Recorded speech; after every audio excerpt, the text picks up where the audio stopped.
இதயங்கள் நல்ல நண்பர்கள் முன்னிலையில் இன்று நடைபெற்று கொண்டிருக்கிறது. இந்த பைக் டாக்ஸி திரைப்படத்தின் கலைஞர்களை உங்களுக்கு அறிமுகப்படுத்துகிறோம்.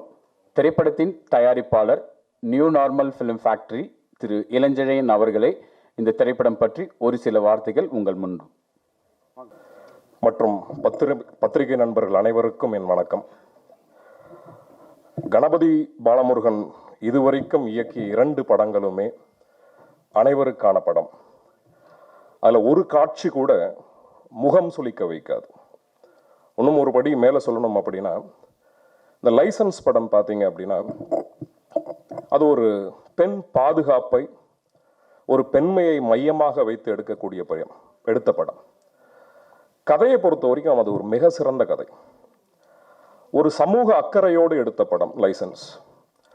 அந்த சமூக அக்கறை அவருடைய 3வது படமான பைக் டாக்ஸியிலும் தொடரும் என்று நாங்கள் மிக ஆழமாக நம்புகிறோம்.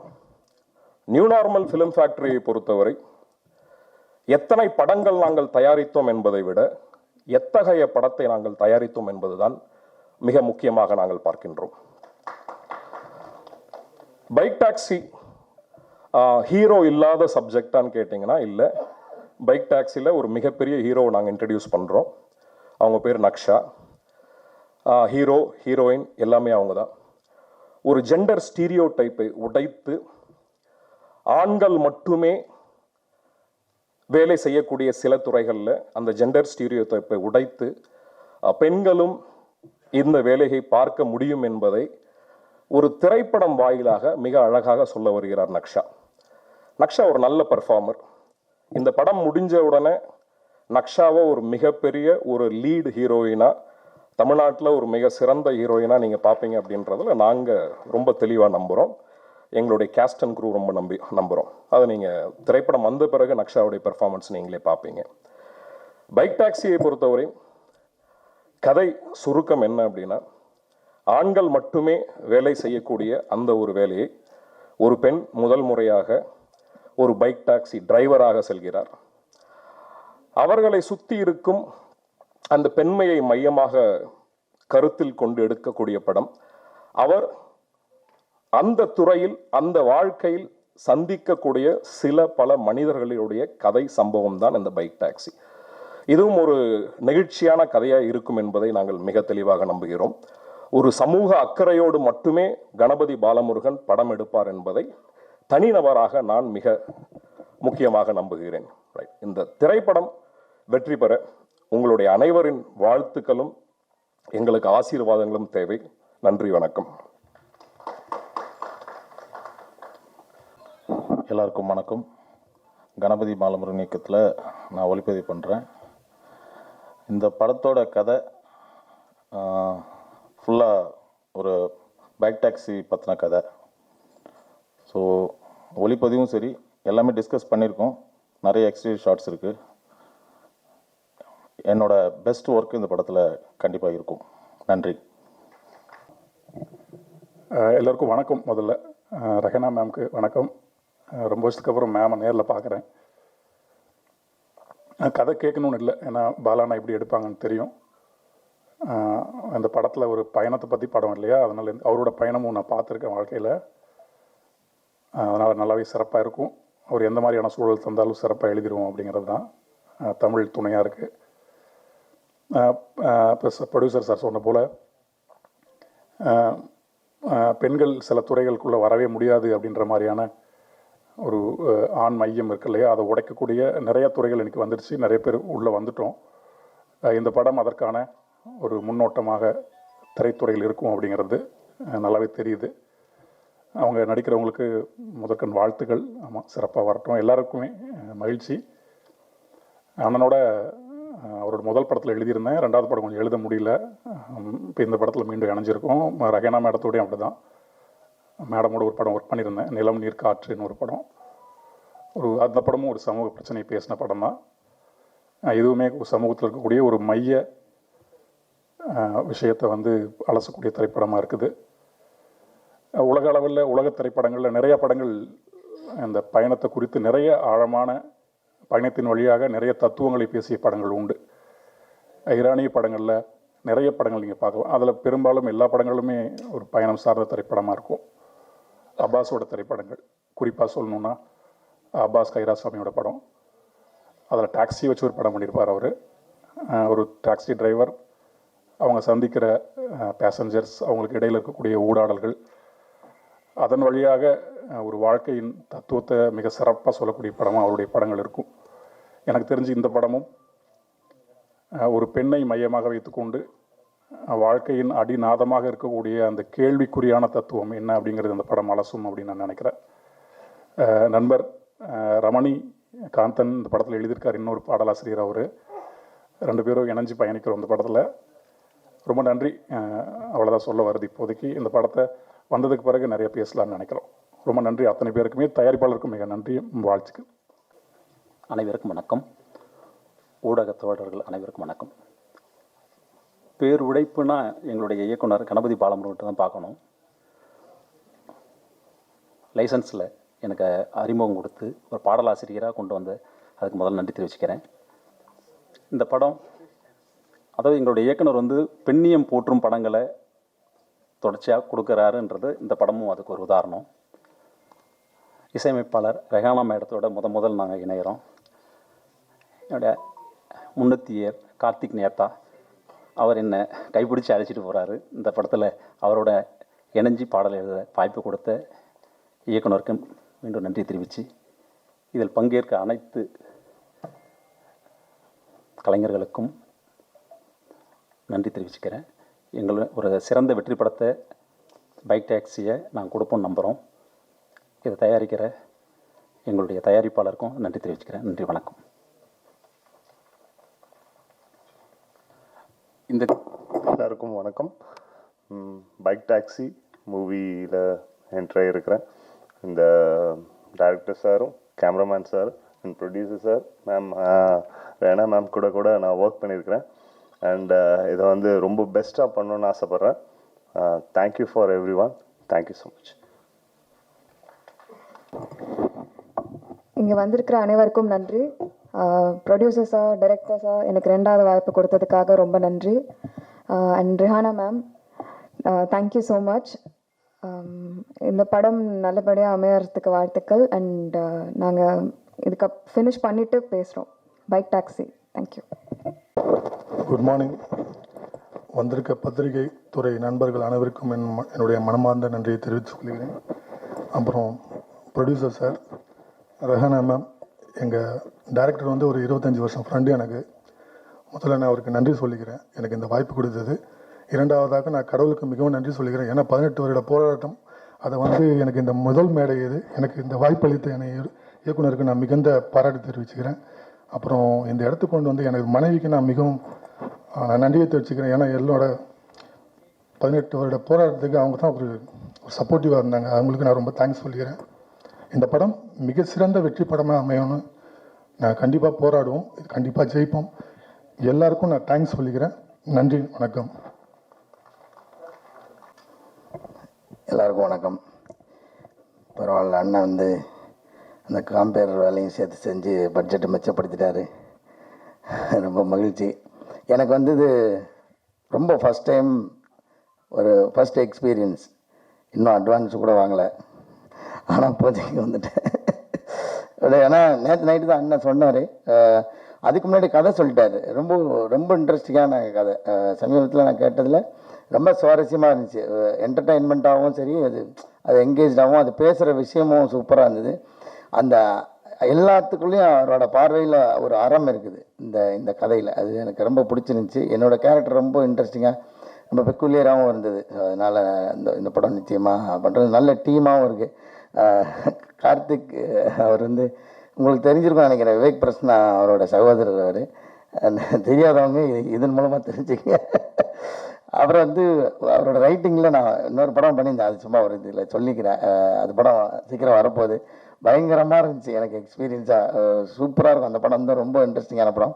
அவரோட ரைட்டிங்கில் வரப்போகுது. அப்புறம் இந்த மொத்த டீமுக்கும் என்னோடய வாழ்த்துக்களும். நானும் உள்ளே இருக்கேன்றத மகிழ்ச்சியும் தெரிவிச்சுக்கிறேன். அண்ணன் வையாபுரன் கூட ரீசெண்டாக ஒரு படம் ஒர்க் பண்ணோம், திரும்பவும் சேர்ந்து ஒர்க் பண்ணுறது ரொம்ப மகிழ்ச்சினேன். மேடம் ரேணு மேடம் கேட்டாங்க, பிரகாஷ் கூட நடிச்சிக்கிங்கன்னா டக்குன்னு ஞாபகத்துக்கு வரல. நமக்கு ஜிவி சார்னே சொல்லி பழகிட்டோம். அவங்க வீட்டில் செல்லமாக கூப்பிட்ற பேர் நினைக்கிறேன் அப்படி. நான் அவர் யோசிச்சுட்டே இருக்கேன், பிரகாஷ் அப்புறம் 3 படம் நடிச்சிருக்கேன். அப்புறம் ஆமாம் மேடம் நான் சொன்னேன். அதுக்கப்புறம் ரொம்ப நல்ல எக்ஸ்பீரியன்ஸு. எல்லாருக்கும் நன்றி, இயக்குனருக்கு ரொம்ப நன்றி, வாழ்த்துக்களும்.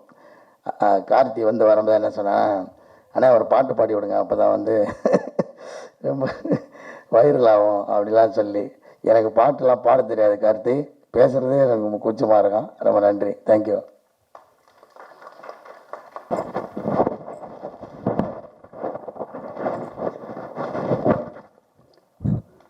அனைவருக்கும் வணக்கம். பாலமுருகன் வந்து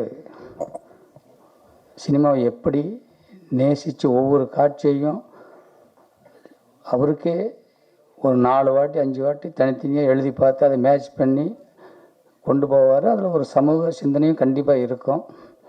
இந்த மாதிரியான இயக்குநர்களுக்கு பத்திரிகை நண்பர்கள் எல்லாம் நீங்கள் உறுதுணையாக இருந்து இந்த படத்தின் வெற்றிக்கு நீங்கள்லாம் கண்டிப்பாக உறுதுணையாக இருக்கணும், இருந்து மேலே கொண்டு போகணும். எல்லாம் நல்ல ஒரு குரூப் ஃபார்ம் பண்ணியிருக்காரு. இந்த கேமராமேன் வந்து என்னுடைய ஃபஸ்ட்டு படத்தில் பண்ணவர் தான் சுரேஷ். அவர் தெலுங்கில் மிக உயர்ந்து எடுத்திருக்கக்கூடிய மதியோட அசோசியேட்.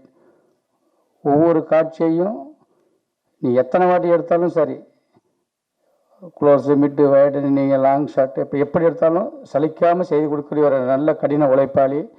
அதே மாதிரி படத்துலேயும் காட்சிகளை செதுக்கி பார்த்து ஒரு சமூக சிந்தனை வைக்கக்கூடிய நல்ல இயக்குனர். அதனால் இந்த படம் கண்டிப்பாக வெற்றி பெறும். கதை இதில் எல்லாம் ஹீரோ இல்லைன்னு ஒருத்தர் சொன்னார். இதில் என்னை பொறுத்த மட்டும் கதை தான் முக்கியமான ஹீரோ. இது ஒரு வகையில் நானே கூட இருந்தது. அநேகமாக அடுத்த படம் நானும் பாலமுருகனும் சேர்ந்து பண்ணுறதுக்குரிய வாய்ப்பு இருக்குன்னு நினைக்கிறேன். அனைவருக்கும் வாழ்த்துக்கள். நிச்சயமாக இந்த படம் வெற்றி பெறும் என்று நான் முழுமையாக நம்புகிறேன். நீங்கள் தான் இதை கொண்டு போய் சேர்க்கணும் அப்படின்ற வேண்டுகோளை பத்திரிகையாளரிடம் வைத்து விடைபெறுகிறேன். நன்றி, வணக்கம். எல்லாருக்கும் வணக்கம். என் பேர் நக்ஷா சரண். ஃபஸ்ட்டு என்னோடய வாய்ஸுக்கு மன்னிப்பு கேட்டுக்கிறேன். I am not feeling well. இங்கே வந்திருக்க எல்லாரும், Kali Venkat sir, Vaiyapuri sir, Rena ma'am, it's an honour to work with you ma'am. And press and media family, இங்கே வந்து எங்களை சப்போர்ட் பண்ணுறதுக்கு ரொம்ப ரொம்ப தேங்க்யூ. இதே மாதிரி கடைசி வரைக்கும் எங்களை சப்போர்ட் பண்ணுவீங்கன்னு நம்புகிறோம். டைரக்டர் சார் ரொம்ப ப்ரௌடாக அவர் சொல்லிப்பார், ஐ ரைட் குட் விமன் கேரக்டர்ஸ்னு. I think it's is biggest asset. So அந்த ஒரு இதில் எனக்கு இந்த கேரக்டர் கிடச்சது. I am very very blessed. And இந்த கேரக்டருக்கு ஒரு ஜஸ்டிஸ் கொடுப்பேன்னு நம்புகிறேன் சார். யா, நிறைய டைம் எடுத்துக்கல. Thank you so much. I think once the project is done இன்னும் பேச வரேன். Thank you so much.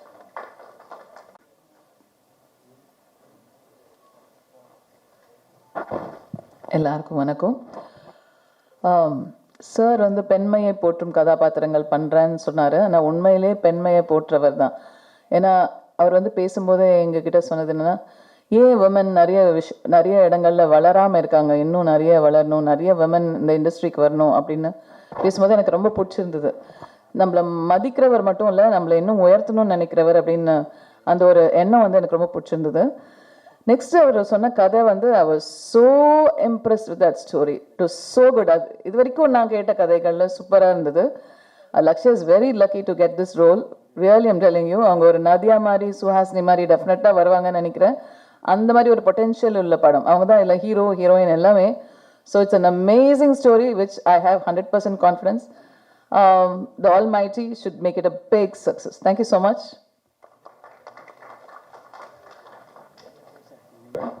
இயக்குனர் கணபதி பாலமுருகனை அழைக்கிறேன். அனைவருக்கும் வணக்கம். ரொம்ப நெகிழ்ச்சியாக இருக்குது. இந்த தமிழ் சினிமாவில் எனக்கு வாய்ப்பு கொடுத்த முதல் திரைப்பட தயாரிப்பாளர் சண்முகம், 2ஆம் திரைப்பட தயாரிப்பாளர் ஜீவானந்தம், எல்லாவற்றிற்கும் மேலாக எனது தாய், எனது மனைவி, எனது குடும்பம், இவங்க எல்லாவற்றிற்கும் மேலாக எனது குருநாதர் சுசீந்திரன். இப்போ நான் சொன்ன மாதிரி முதல் தயாரிப்பாளர், 2வது தயாரிப்பாளர், அடுத்து இந்த 3வது தயாரிப்பாளர் இளஞ்செழியன். ரொம்ப ரொம்ப கடினமான ஒரு சூழலில் பொருளாதாரத்தில் மிக பின்தங்கி இருந்து ஒரு சாதாரண உதவி இயக்குனராக இருந்து இன்றைக்கி 3வது திரைப்படம் வந்திருக்கேன். அது வந்து நிச்சயமாக ஒரு தனிமனித முயற்சியும் தாண்டி சக நண்பர்கள், சக தோழர்கள், சக குடும்பத்தினர்கள், உறவினர்கள் சார் ஒரு 3 படம் சினிமாவில் பண்ணுறதே இன்றைக்கி ரொம்ப அபூர்வமான ஒரு விஷயமாக தான் இருக்குது, கடினமாக தான் இருக்குது. சிறிய படங்கள் தான் பண்ணுறோம், ரொம்ப ரொம்ப சிறிய படங்கள் பண்ணுறோம் அப்படின்ட்டு அந்த படம் தேட்டருக்கு வர்றதுலேருந்து அவ்வளோ பிரச்சனைகள் இருக்குது. எல்லா கடினமான காலங்களையும் கடந்து இந்த நிலைக்கு நான் வருவதற்கு காரணமாக இருந்த அத்தனை நல்ல இதயங்கள், அதாவது ஜிபேலே என் வாழ்க்கை நடந்துட்டு இருந்துச்சு. அப்படி ஒரு நல்ல இதயங்கள் இருக்காங்க. நைட்டு 12 மணிக்கு 1 மணிக்கு எல்லாருடைய வாழ்க்கையும் அப்படி தான் இருக்குது. ஸோ இந்த நிமிஷம் வரைக்கும் எனக்காக உதவிய அத்தனை நல்ல இதயங்களுக்கு நன்றி கூறிட்டு நான் இந்த திரைப்படத்தை பற்றி பேசுகிறேன். பைக் டாக்ஸி ரொம்ப ஸ்ட்ராங்காக இருப்போம். அந்த டே இன்னும் ஷூட்டிங்கே போல் டிசைன் பண்ணியிருக்கோம். ஸோ ஷூட்டிங்கே போல் இந்த படத்தோடைய கதையை கூட எங்களால் ரொம்ப தைரியமாக சொல்ல முடியும். ஏன்னா எங்கள் எண்ணம், எங்கள் சிந்தனை இன்னொரு இயக்குனருக்கு கண்டிப்பாக வராதுன்றதில் பெரிய நம்பிக்கை இருக்குது. ரத்தன சுருக்கமாக இந்த படத்தினுடைய கதையை சொல்ல முடியும். ஒரு ஃபீமேல் பைக் டாக்ஸி ரைடர் வித்யா அப்படின்ற பெண் ஒரு நாள் தன்னுடைய பயணத்தை ஆரம்பிக்கிறாங்க. அவங்க சந்திக்கிற 6 பயணங்கள், 6 சுவாரஸ்யமான மனிதர்கள், 6 பேர் இருக்காங்க இந்த படத்தில். இன்னும் நிறைய நடிகர்கள் இருக்காங்க, இருந்தாலும் அவங்கள முறைப்படி நம்ம அறிவிக்கணும். காளி வெங்கட் அண்ணன் மாதிரி, வையாபுரி அண்ணன் மாதிரி சில பேர் உடனே வந்தாங்க இல்லைங்களா. அந்த மாதிரி இந்த திரைப்படத்தில் ஒரு பெண் பைக் டாக்ஸி ஓட்டுநர் சந்திக்கிற 6 சுவாரஸ்யமான கதைகள். ஆந்தாலஜி கிடையாது, இது என்டையர் 6 கதைகள்லையுமே வித்யா என்ற பெண் கனெக்ட் ஆகிருப்பாங்க. நவரசங்களை தாண்டி அத்தனை ஒரு விஷயங்களையும் குணாதிசயங்களையும் பிரதிபலிக்கிற ஒரு அற்புதமான கேரக்டரு. ஸோ ஒன் டேல நடக்கிற இன்சிடென்ட்டு 6 கதைகள், அருமையான கதைகள் இருக்குது. ஸோ அது அதே சமயம் நீங்கள் எதிர்பார்க்குற மாதிரி இன்னைக்கு 2024 மஞ்சுமல் பாய்ஸ்னு ஒரு படம் மிகப்பெரிய வெற்றி, சாதாரண வெற்றியில் மிகப்பெரிய வெற்றி.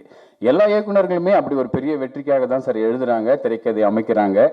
நிச்சயமாக இப்போ சமீபத்தில் இருக்கிற ஒரு வெற்றியை நம்ம கொண்டாடி தான் ஆகணும். அப்படி எந்த விதத்திலும் எல்லா இயக்குனரும் ஒரு பெரிய வெற்றி படம் கொடுத்ததுக்கு தான் நினைப்பாங்க. அப்படி ஒரு பெரிய வெற்றி படத்தை கொடுக்கணுன்ற நம்பிக்கையோடு வந்திருக்கோம்.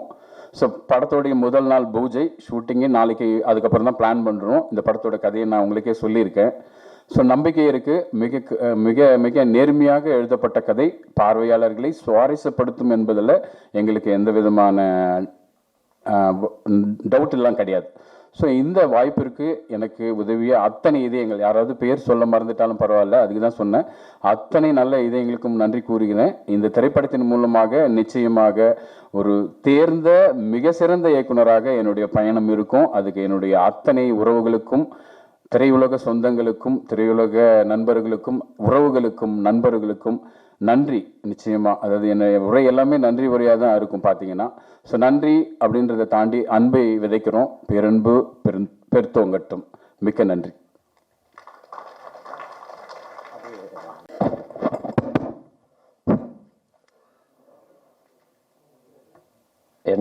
எங்களை வாழ வைத்துக் கொண்டிருக்கும் தமிழ் சினிமா ரசிகர்கள் ஆகிய உங்கள் அனைவருக்கும் எனது பணிவான வணக்கம். இயக்குனர், ஒளிப்பதிவாளர், எடிட்டர், இசையமைப்பாளர் மற்றும் எனது சகோதரர் காளி வெங்கட், இன்னும் நடிக்க இருக்க மற்றவங்க, பத்திரிகை நண்பர்கள், ஊடக நண்பர்கள் அனைவருக்கும் இனிய காலை வணக்கம். அதாவது அப்பான்னு சொன்னோடனே ஒரு சின்ன நடுக்கம் வரும், எல்லாருக்கும் ஒரு பயம் வரும். அதாவது அப்பா ஸ்தானத்துக்கு போயிட்டோன்னா ஆல்ரெடி போயாச்சு, 2 பிள்ளையை பெற்றாச்சு, நீங்கள் புதுசாக ஏதோ அப்பா வரேன்னு நினச்சிட்டு இருக்காங்க. அப்பான்னா நிறைய பொறுப்புகள் இருக்கும். ஆனால் இதில் அப்பா இருக்காரு, அப்பாவை விட பொறுப்பு அதிகமாக இருக்கிறது நம்ம லக்ஷா. உண்மையிலே அந்த கதையை கேட்கும்போது ரொம்ப வருஷம் கழிச்சு யாரும் நம்மளை கூப்பிட்டு கதை சொல்ல போகிறதில்ல, வாங்க ஒரு 4 நாள் ஒர்க்கு, அது அவர் கூட வர்றீங்க, இவர் கூட வர்றீங்க அப்படின்னு சொல்லிட்டு போவாங்க. ஆனால் முதலாக கூப்பிட்டு ஒரு கதையை சொல்லி ரொம்ப வருஷத்துக்கு அப்புறமா அந்த கதை சொல்லி முடித்தோடனே அவரை கட்டி பிடிச்சி, உண்மையிலே அவர் சொல்லிட்டு இருக்கும்போதே நான் அழுதுட்டேன். அவ்வளவு பிரமாதமாக அந்த எந்த கேரக்டருமே சின்னது பெருசு சொல்ல முடியாது, அத்தனை கேரக்டரும் அவ்வளவு அற்புதமாக இருந்தது. நான் லைசன்ஸ்னு ஒரு படம் ஒரே ஒரு நாள் ஒர்க் பண்ணேன். அவர் கூட அப்போ பேசலை என்கிட்ட. அந்த அசிஸ்டன்டை விட்டு பேச சொல்லி, இப்போ சார் இந்த கதையில் வந்து நீங்கள் தான் இதை சொல்கிறது, உங்கள் மூலமாக தான் இந்த லைசன்ஸ்னால் என்னங்கிறது ரிவீல் ஆகும், அதில் ஒரு நாள் தான் சார் ஒர்க்கு, ஆனால் கொஞ்சம் எனக்காக பண்ணுங்க அப்படின்னு சொன்னார். சரி போய் பார்த்தேன், என்ன கேரக்டர் என்ன எதுவுமே சொல்ல, ஒரே நாள் நடிச்சாச்சு முடிச்சாச்சு. ஆனால் அவர் அங்கே பேசுவாரா பேச மாட்டாரானே தெரியல. இவர் மட்டும் பேசாமல் உட்காந்துக்கார், மற்றவங்க எல்லாம் பேசுகிறாங்க. இவர் என்ன கதை சொல்ல போகிறார் நம்மகிட்ட அப்படின்னு சொல்லிட்டு தான் போனேன். ஆனால் உண்மையிலே மிரள வச்சுட்டார். நான் கணபதியை பார்த்துருக்கேன், கணபதியோடு சேர்ந்து முருகனை இப்போ தான் பார்க்குறேன். அண்ணன் தம்பி 2 பேர்த்தையும் ஒரு உருவத்தில் பார்க்குறேன். உண்மையாக ரொம்ப பிரமாதமாக கதை சொன்னார். ஒரு படம் இல்லை, 2 படம் இல்லை, 3ஆவது படம். அதாவது 1ல் விட்டால் 3ல் பிடிப்பான்னு சொல்லுவாங்க. 3ஆவது படம் கண்டிப்பாக இந்த படம் பெரிய வெற்றி படமாக அமையும் நான் அவர்கிட்ட சொன்னேன். சொல்லிட்டு சொன்னேன், ஹீரோயின் யாருன்னு கேட்டேன். இந்த மாதிரி லக்ஷான்னு ஒருத்தங்க புதுசாக பண்ணுறாங்க அப்படின்னு சொல்லி சொன்னார். சார் அந்த புதுசாக பண்ண இது வந்து கதை வந்து நீங்கள் சொன்ன மாதிரி பாலச்சந்தர் சார் படத்தில் வர்ற ஹீரோயின் மாதிரி வெயிட்டான கேரக்டராக இருக்குது. அந்த புதுசாக ஒரு ஹீரோயின் பண்ணும்போது அவங்க அதுக்கு உண்டானது இருக்கான்னு கேட்டேன். அப்போ 2-3 ஃபோட்டோஸ் அப்போ அந்த செல்லில் எடுத்து காமிச்சார். சார் முதல்ல இவங்களை பார்த்தேன், அப்புறம் இந்த ஃபேஸில் நீங்கள் இருக்கீங்க, அதனால தான் உங்களுக்கு தகுந்த மாதிரி ஒரு பொண்ணை பார்த்தேன், இந்த பாருங்க உங்கள் ஃபேஸையும் அவங்க ஃபேஸையும் மேட்ச் பண்ணியிருக்கேன். அது மட்டும் இல்லை, இவங்களை 2-3 சீனும் எடுத்து பார்த்தேன், எக்ஸலண்ட்டாக பண்ணாங்கன்னு. உண்மையிலே இங்கே வந்து உட்காந்தோடனே பார்த்தேன், நிஜமாவே இந்த பொண்ணால் எந்த கேரக்டர் வேணாலும் பண்ண முடியுங்கிற தைரியம் எனக்கு பார்த்தோன்னே வந்துருச்சு. ஏன்னா எப்போவுமே கூச்சம் இல்லாமல் இருந்தால் போதும், தாராளமாக என்ன கேரக்டர் வேணாலும் பண்ணலாம். அதுபோல் அவ்வளோ அழகாக பண்ணார் இந்த இளஞ்செழியன் சார். அவரை பற்றி சொல்லணும்னா, போன படம் லைசன்ஸு எந்த அளவுக்கு அது வசூல் வந்ததுன்னு தெரியல, ஆனால் நல்ல படம்னு நீங்கள் எல்லாருமே எழுதுனீங்க, விமர்சனத்தில் ரொம்ப அழகாக எழுதியிருந்தீங்க. ஆனால் அந்த படம் ஒருவேளை அவருக்கு வந்து லாஸ் ஆகிருந்தா கூட அதை பொருட்படுத்தாமல் சமூகத்துக்கு தேவையான ஒரு நல்ல விஷயத்த சொல்கிறீங்க. அடுத்த படத்துக்கும் உங்களுக்கு உறுதுணையாக இருப்பேன்னு சொல்லி வந்து நிற்கிறார் பாருங்க. உண்மையில் அந்த இளைஞர் அண்ணனுக்கு எனது மனமார்ந்த வாழ்த்துக்களை சொல்லிக்கிறேன். உனக்கு காளி வெங்கட் நானும் ஒரு 10 நாளைக்கு முன்னாடி ஒரு ஷூட்டிங்கில் இருந்தோம், அதை சொன்னார் அவர். அப்போ நடிச்சிட்டு இருக்கும்போது நான் சொன்னேன், வெங்கட்டு இந்த மாதிரி ஒரு கதை கேட்டேன், இந்த மாதிரி பாலா சொன்னாரா உங்ககிட்ட, ரொம்ப பிரமாதமான கதை, உங்களுக்கு கூட ஒரு கேரக்டர் சொன்னார் அதில் அப்படின்னு. ஆமாண்ணே பேசினாங்கண்ணே, என்ன கதை கேட்கல அப்படின்னாரு. நீங்கள் ஃபஸ்ட்டு அந்த கதையை கேளுங்க, அதுக்கப்புறம் நீங்கள் முடிவு பண்ணுங்கன்னு. இந்த சொல்கிறேன், இந்த 2-3 நாள் முடிச்சேன்னு சொல்கிறேன். அடுத்து 2-3 நாள் கழிச்சு டப்பிங்கில் போய் பார்க்குறேன், உடனே ராஜன்ட்ட கேட்குறேன், அண்ணே பேசியாச்சுண்ணே, இந்த கதை சொல்லிட்டு இருக்கார் டைரக்டர் அப்படின்னார். அந்த கதையை கேட்டு விட்டு அவர் சொன்ன மாதிரி அட்வான்ஸ் வாங்காமல் சம்பளம் பேசாமல் கதையை கேட்டு இந்த கேரக்டர் கேட்டு பிடிச்சி வந்தது தான் நானும் காளி வெங்கட்டும். இது போல அந்த ஹீரோயின் வந்திருக்காங்க. இப்போ ரெஹனா மேடம் கேட்டாங்கன்னு சொல்லி காளி வெங்கட் சொன்னார், ஜிவி கூட நிறையா படம் நடிச்சிருக்கீங்களான்னு. ஜிவி கூட ஒரு படம் கூட நடிச்சதில்லை நான். அதே மாதிரி உங்கள் இசையிலையும் ஒரு படம் கூட நடிச்சதில்லை. முத நீங்கள் வாசித்து நடிக்கிறேங்கிறப்ப உண்மையிலே ரொம்ப சந்தோஷமா இருக்கு. அதுவும் இல்லாமல் எனக்கு வந்து ரீரெக்கார்டிங் ஸ்கோர் உங்களுக்கு நிறையாவே இருக்கு. நீங்கள் கேட்டிருப்பீங்களே கதையை, நீங்கள் கதை கேட்டுட்டு சொன்னார், டைரக்டர் சொன்னார், நீங்கள் கதை கேட்டு ரொம்ப பிடிச்சிருக்குன்னு சொன்னாங்க ரெஹனா மேடம்னு சொல்லி. ரெஹனா மேடம் மட்டும் இல்லை, யாரு கதை கேட்டாலும் அத்தனை பேருக்கும் பிடிக்கும், யாரு படம் பார்த்தாலும் அத்தனை பேருக்கும் பிடிக்கும். கண்டிப்பாக இந்த கதை எல்லா இடத்துலையும் பேசப்படும். அடுத்த மகளிர் தினம் வரும்பொழுது கண்டிப்பாக இந்த படத்தை போற்றி பேசுவாங்க, பல விருதுகள் கொடுப்பாங்க, இது வேணா உறுதி கண்டிப்பா. அதனால இந்த படத்துல ஒர்க் பண்ற டெக்னீஷியன், எடிட்டர், கேமராமேன் அத்தனை பேருக்கும் உண்மையிலே இப்படி ஒரு படம் நம்ம ஒர்க் பண்ணலையே அப்படின்னு சொல்லிட்டு மற்றவங்க இயங்குவாங்க. ஏன்னா இந்த மாதிரி சில கதைகள் சில படங்கள் மட்டும்தான் அமையும், அதுபோல இந்த படம் அமைஞ்சிருக்கு. இந்த படம் இன்னைக்கு வந்து மாசி முடிஞ்சு பங்குனி ஆரம்பிக்குது, மாசியும் பங்குனியும் முடிஞ்சு ஆரம்பிக்கிற நேரத்தில் ஆரம்பிச்சிருக்கீங்க. கண்டிப்பாக இது வெற்றி படமாக அமையும். உங்க கூட சேர்ந்து எப்பையும் தோள் கொடுத்து நாங்களும் இருப்போம், இந்த வெற்றிக்கு உறுதுணையாக இருப்போம் என்று சொல்லி பத்திரிகை நண்பர்கள் நீங்க எல்லாம் இருக்கீங்க. கண்டிப்பாக இந்த கதையை, இந்த படத்தை மக்களுக்கு கொண்டு போய் சேர்க்கணும். இது நல்ல படம்ங்கிறத நீங்க எடுத்து சொல்லணும், அவங்க பார்க்க வைக்கணும். இந்த படம் வெற்றி படமாக இதுவும் உங்க கையில் இருக்குன்னு சொல்லி வாழ்த்தி விடைபெறுகிறேன். நன்றி, வணக்கம்.